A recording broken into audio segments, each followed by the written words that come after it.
Dave Crafted here. I want to talk about a little field trip I took. It's been a few weeks ago. The Old Town Trade Fair.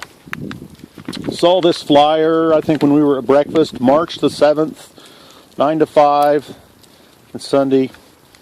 And I think we were there on Sunday. And this is like 1700 to 1890 living history. There's lots of cool things here. There was ironwork, there was flint, there were knife makers.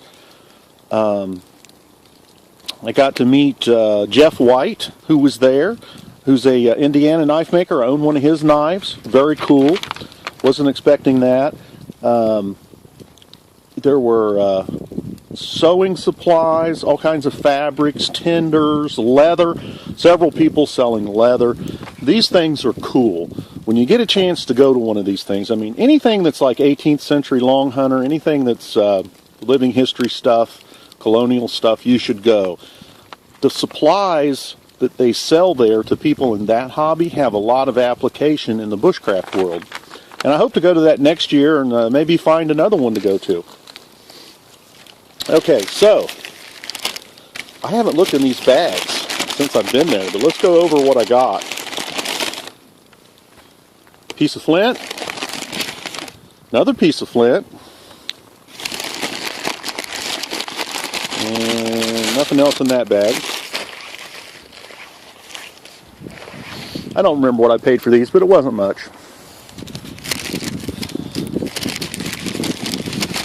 And I've only got a few pieces of flint, so I thought that was adding greatly to my kit. Here are scissors. So if I was going to carry scissors in a bushcraft or classic kit, this would be an appropriate pair to carry. I don't know who actually made these, but it's in the style of how a blacksmith would make scissors. I think those were about $6. I got some needles. I see a lot of people that, when they're showing their kit, they never mention having any kind of sail needle or crafting needle in their kit. And these are large needles. So I could get threads in here that I split out of bank line or possibly even something that I split out of paracord. Probably couldn't get any natural fibers in it. Sampson family leather. I didn't buy any leather, but there was a lot of leather there. I already have a lot of leather.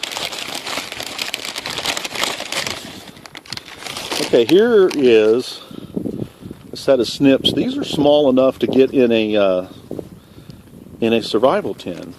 Now that's really, it's something pretty big for a survival tin. If you look at my survival tin video, I don't have anything that big in there. But a lot of people do. But this is a very small set of scissors. So if you didn't want to carry something like this in your kit, a lot of people might think that's kind of big. Here you can have a scissoring tool without a lot of space or weight. So those are pretty cool. I didn't have a pair of those. This is pretty neat. This is a bone needle. And this was $4 or $5, I guess. It's got a hole in it here, which I could enlarge that. There's a lot of meat there. Now this needle isn't really meant to make a hole in solid materials. This is there was a name for it which I've forgotten, but it's made for parting the threads in cloth. So I could use this needle just to open up holes to pass cordage through. He demonstrated it, the guy that was selling them, for installing a button in wool clothing.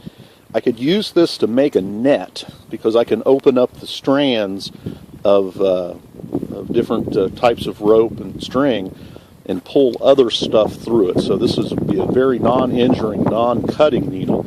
And this is a cool thing I want to add to my kit. And I think that's all the little stuff. But the really cool thing is the hatchet. I was the big winner This is a H&K Forge, H&B Forge hatchet. That guy was really cool. He had a lot of cool forged axe and hatchet heads and various things in his booth. Enjoyed talking to him, and this was his donation, the top prize for the day. And this is really, really cool. I like this. I like bearded hatchets. And this is evidently some kind of legal throwing hatchet for contests for these old world crafters. Now it doesn't have a pole on it, so it's probably not going to make a great bushcrafting hatchet. But he makes them just like this with poles on them too, which might make a great hatchet for bushcraft. And this was made by the hands of a human being right here in the United States.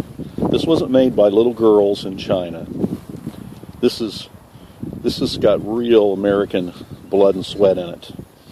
And I just love handmade things. No two are the same. There's a lot of patina in it.